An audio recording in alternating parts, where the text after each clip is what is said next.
and the amount of stick and aggro he has, had from this issue.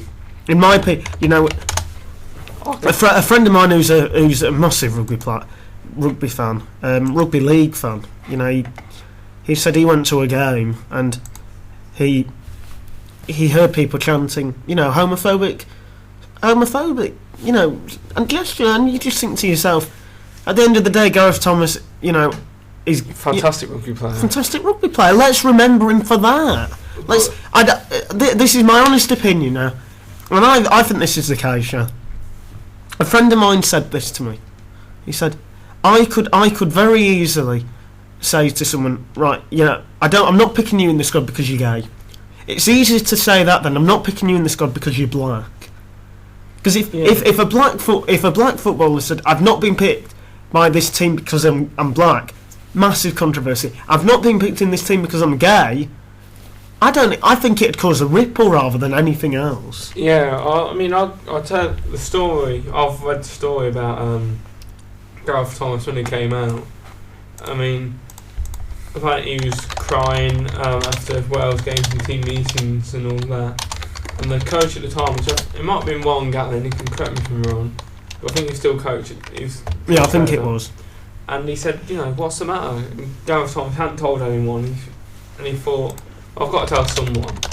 And he told the coach, and the coach said, well, you can't deal with this on your own. I'm going to go and tell some of the lads. You got, I think, 1, 2, 3, 4 of the senior players. They came in to see him, and they said, you're still the same Gareth Thomas to us. And I thought that was great. That's how it should be. They should be judged on the abilities in person, and how they are as a person, not if they're gay or straight. That doesn't matter. Yeah, well, I certainly agree with that, and I think, Gareth Thomas came out, and he came out as gay in my opinion, a much fiercer sport with rugby. I think a football, again though, how can I say that? How can I say that footballers, it's easy to be gay if you're a footballer, because how many have actually come out as gay? No, well, I think, to be fair, most rugby fans, there's a the name escapes me, but there's a referee I read a story about. He came out as gay and actually tried to commit suicide, but now he's fine now. He's a top level ref, and he's even put in the programme and that about him being gay, and I was there, in the stand, but no one's ever mentioned it or chanted anything. It doesn't matter. The only thing they chant is the last thing they chant for him is, you don't know what you're doing if he makes a mistake. Yeah. Judging on his reffing thing. And that's about any referee. It's not. Yeah, it's not because of he was gay or straight. That doesn't come into it. Well, I think what I've been looking at is the number of issues that have been highlighted, by different footballers, and I think this is a really interesting one.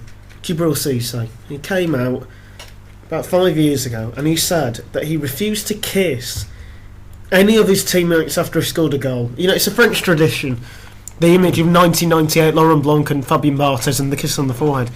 Cisse said he would not kiss another footballer for the fear any of the fans thought he was gay.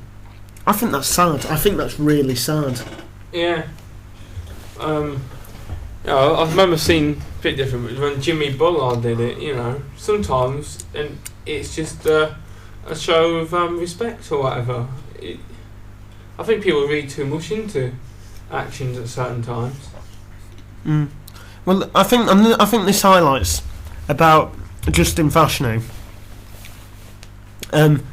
Brian Clough recounted a dressing down he gave Fashanu after he'd heard rumours that he was going to a gay bar, and he said, "Where do you go if you want a slice of bread?" I asked him. "A baker's, I suppose," he answered. "Where do you go if you want a leg of lamb? A butcher's." "So where do you keep going to get to that bloody Puffs club?" Now, that is a manager who everyone says, one of the greatest.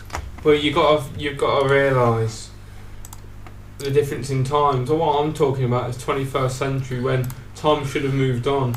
But it hasn't. I don't think it has. That's the problem. That's what I'm trying to get across. You can maybe forgive the likes of Brian Clough, who you know, they weren't in more of the know that we are now. No, I know, but my point is, it's all well and good saying times have moved on, let's all change, but the only way we can change is if a footballer says, look, I'm gay, okay?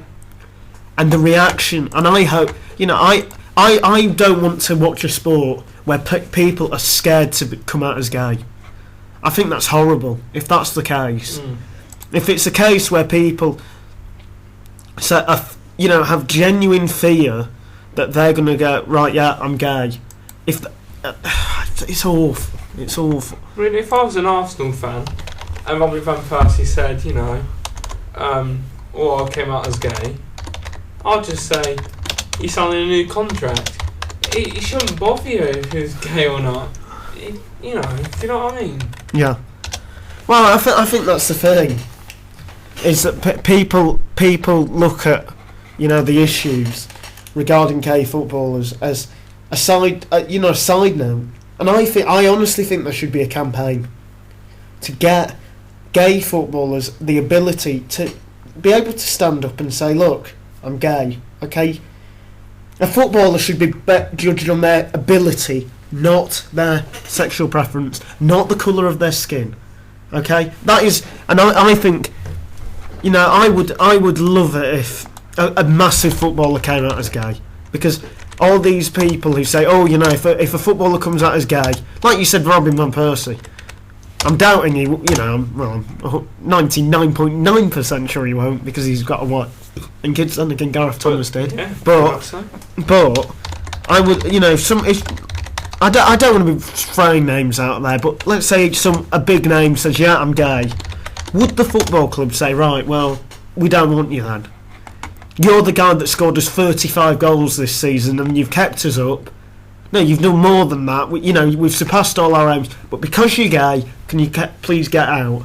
Because I guarantee you, if that were the case, there'd be football clubs. There'd be a lot of football clubs that would say, well, we'll have him. Well, I've got a feeling that most clubs know that a player's gay, but because of all the publicists and that, they tend to keep it quiet. That's the feeling I got from the articles I've read. Well, yeah, I think that's a very good point, because I feel that football clubs, they know that they've got to sell their T-shirts. They know, and if they go and say, look, yeah, we're fine if someone's gay, how much of their audience are they going to lose? How many shirts sales will they lose? And that's something that I don't know when we'll find that out, because it's an issue that has never really been crossed to, has it? No. And I think we'll be certainly following this up in the near future. We'll be having another episode. We will be writing a joint article on the issue, maybe. But we're gonna have a look at a few different incidents. And well, we've had some awful news about the soldiers. We've had this. I think this has been a nice debate. Yeah. And I think it's been a good show so far. About to get even better.